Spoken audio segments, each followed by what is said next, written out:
अच्छा, ये जो डिफेंस एग्रीमेंट हुआ है बिटवीन यूएई एंड इंडिया, उसको लेके इंडियन मीडिया में बहुत ज़्यादा डिस्कशन हो रही है, specially for the past 3 days. और हर तरह की वाइल्ड कंपैरिजंस किए जा रहे हैं, स्पेकुलेशंस की जा रही हैं कि ये स्ट्रेटेजिक एग्रीमेंट कहाँ तक है। अच्छा, अब इसको लेके हमने we made a presentation to show you कि एग्जैक्टली ये डिफेंस एग्रीमेंट हुआ क्यों है, इसकी फाउंडेशन कहाँ पे ले करती है, इसका इम्पैक्ट क्या होगा, पाकिस्तान को जरूरत है इस बारे में परेशान होने की, और ये इंडिया और यूएई के रिलेशंस को कहाँ लेके जा रहा है। इस एग्रीमेंट की फाउंडेशन जो थी वो 2005 में रखी गई, जब एक एमओयू साइन हुआ बिटवीन यूएई एंड इंडिया। अब इस एमओयू के अंदर इन्होंने डिसाइड किया कि हम अपनी ब्रॉडर जो है डिफेंस कोऑपरेशन वो हम दोनों ममालिक मिलकर करेंगे और उसी तरीके से हम इसको आगे लेके चलेंगे। इस तरह के एमओयूज डिफरेंट कंट्रीज के अंदर डिफरेंट टाइम पीरियड्स के ऊपर ये होते रहते हैं। यूएई के इस तरह के एमओयूज मल्टीपल कंट्रीज के साथ हुए हैं, इंडिया के इस तरह के एमओयूज मल्टीपल कंट्रीज के साथ हुए हैं। So basically the date that is important is 2005। अच्छा, 2005 में जब ये एमओयू एस्टैब्लिश हुआ, उसके बाद तकरीबन 10 साल लगे इंडिया और यूएई को इसको एक कदम आगे बढ़ाने के लिए। बहुत सारे एमओयूज जो होते हैं उनका मकसद ये नहीं होता कि उसको उन्होंने एक्चुअली जो डिफेंस एग्रीमेंट्स है या एक्चुअल प्रैक्टिकल टेंजिबल चीज़ों के अंदर चेंज करना होता है। बहुत सारे एमओयूज जो होते हैं, ज़्यादातर जो एमओयूज होते हैं वो एक डिप्लोमेटिक एक्सरसाइज होती है जिसमें अब दो ममालिक आपस में एक दूसरे के साथ अपने ताल्लुकात अच्छे करते हैं और दुनिया को ये दिखाते हैं कि हमने एक दूसरे के साथ अपने ताल्लुकात को बेहतर करने की कोशिश की है।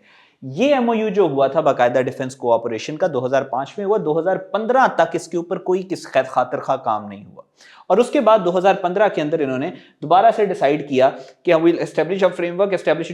अच्छा, अब वो जो एमओयू 2005 में एस्टैब्लिश हुआ था, 2015 में वो प्रैक्टिकल उसको एक फ्रेमवर्क देने की कोशिश की गई और उसके बाद उन्होंने कहा कि हम अपनी इसको स्ट्रेटेजिक डायरेक्शन के अंदर अपनी कोलैबोरेशन को लेके चलेंगे और डिफेंस इनिशिएटिव्स जो हैं वो दोनों मुल्कों के दरमियान में लिए जाएंगे। सो कितने साल लगे?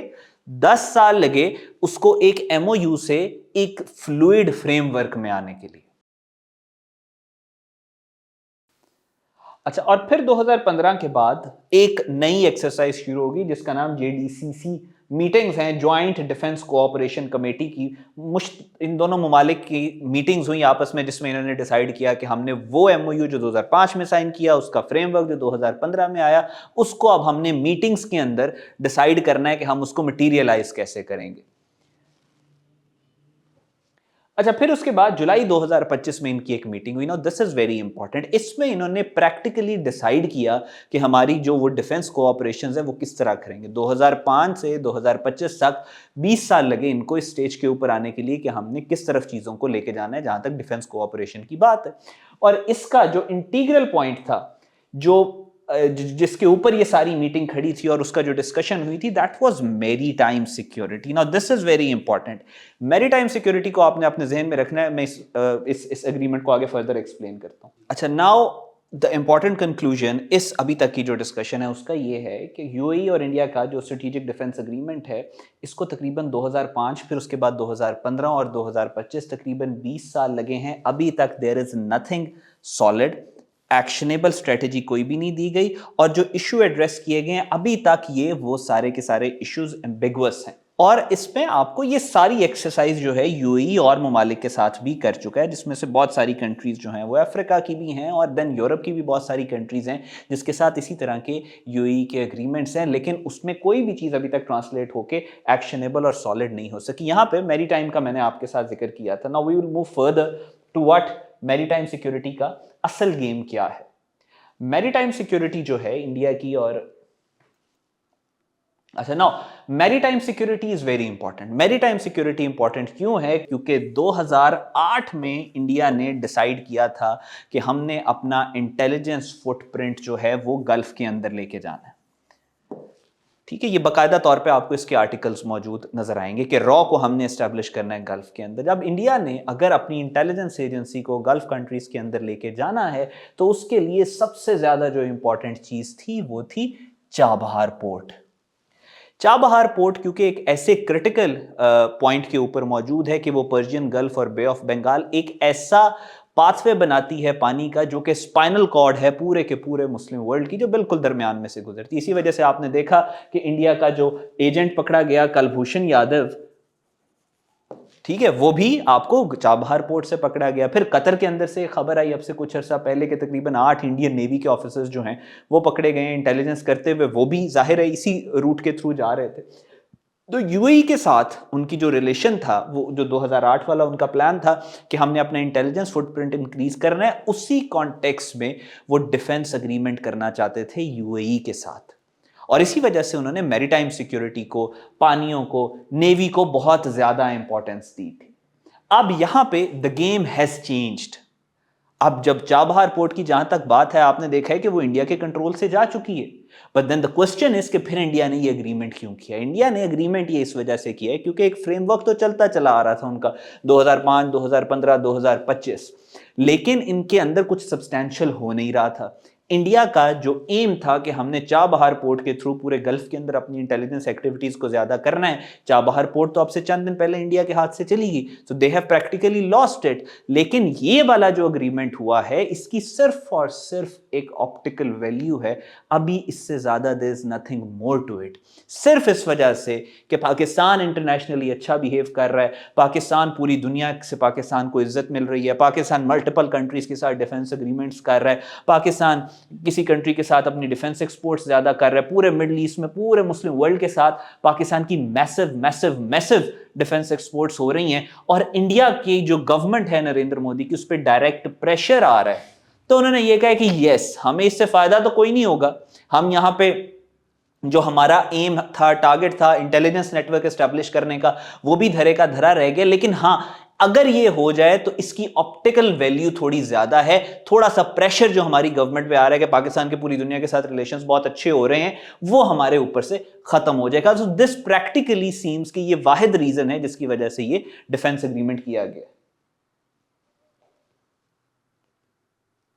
अच्छा, अब इसके बाद स्पेकुलेशन ये की जा रही है कि ये जो सऊदीया और पाकिस्तान का म्यूचुअल डिफेंस एग्रीमेंट हुआ है, वो बिल्कुल वैसा ही है जैसा यूएई और इंडिया का एक आपस में इनका जो डिफेंस एग्रीमेंट हुआ है। वो सबसे पहली बात ये, there is a huge difference between mutual defence agreement and strategic defence agreement.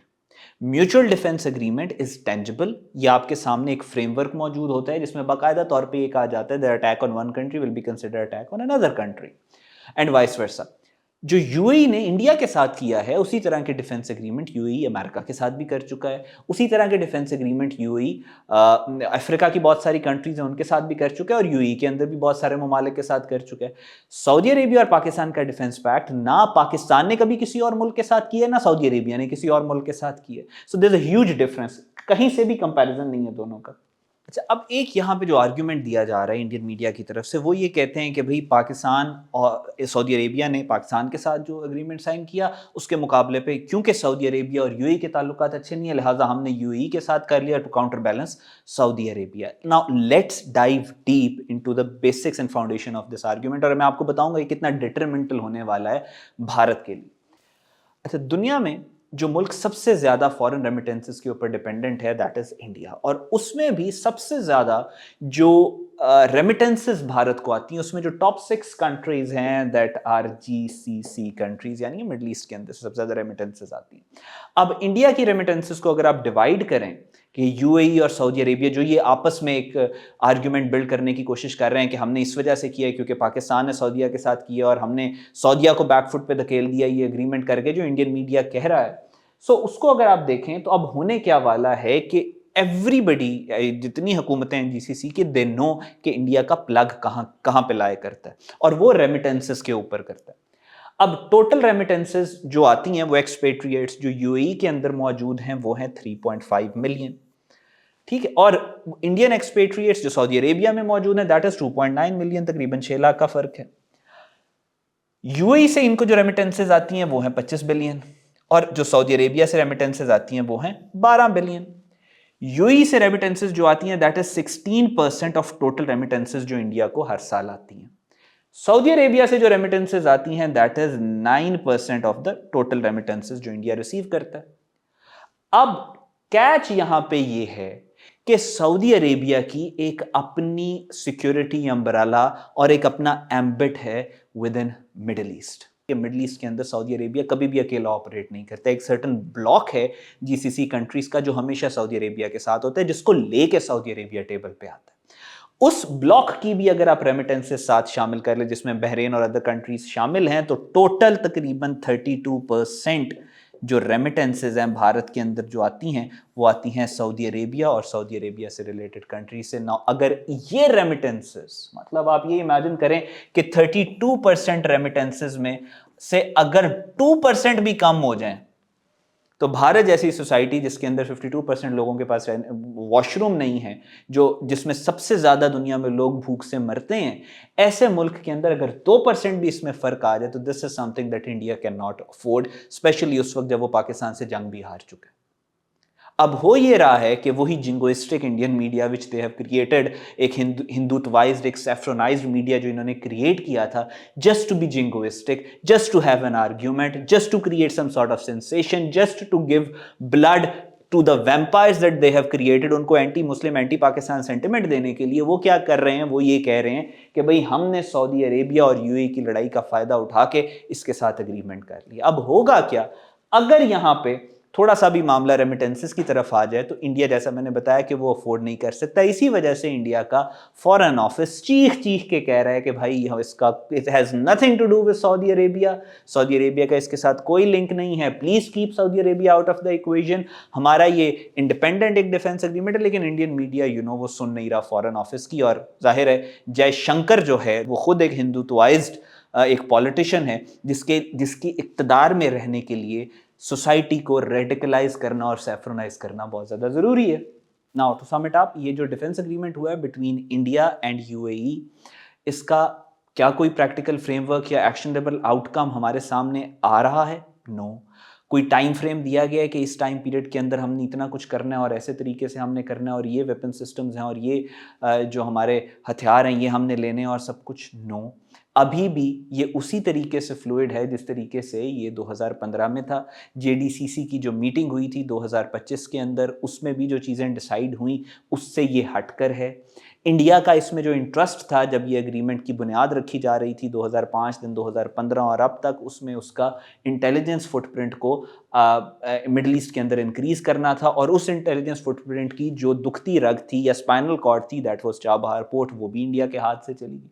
तो बचा सिर्फ ये एग्रीमेंट एक ऑप्टिकल एक्सरसाइज के तौर पे सामने आया है। लेकिन इस ऑप्टिकल एक्सरसाइज को जो इंडियन मीडिया है उसने at the end of the day, जो हिंदुत्वाइज्ड मीडिया है, जो रिटोरिक को स्टेट क्राफ्ट के ऊपर तरजीह देता है, उसने इसको बिल्कुल इंडिया के लिए एक खतरनाक चीज़ बना दी, इन अ सेंस कि वो सऊदी अरेबिया को लूप में ले आए हैं। और अब पीपल आर आस्किंग क्वेश्चंस कि अगर सऊदी अरेबिया ने हमारे ऊपर थोड़ा सा क्लैम्प डाउन किया तो हम रेमिटेंसेस कहाँ से पूरी करेंगे? हम जो मैसिव एक्सपोर्ट्स और कर रहे हैं, जो सऊदी अरेबिया को हम चीज़ें दे रहे हैं, उसका क्या हमारे पास सोल्यूशन है? सऊदी अरेबिया के लिए मिडल ईस्ट के दरमियान में जो इनकी जो आपस में फिक्शन है, that is a red line, और उसमें किसी मुल्क को अंदर दाखिल नहीं होना चाहिए, स्पेशली अगर आप बहुत ज़्यादा जीसीसी कंट्रीज़ के ऊपर डिपेंडेंट है, जिस तरह इंडिया है रेमिटेंसेस के ऊपर वहाँ पे डिपेंडेंट है। सो अगैन इंडिया का मीडिया एक कर्स बन चुका है इंडिया के लिए, और अब वो जो कर रहे हैं, बेशक फॉरेन ऑफिस जो है उनका चीख चीख के कहता रहे कि सऊदी अरेबिया के मुकाबले पे ये नहीं हुआ, लेकिन इंडियन मीडिया ने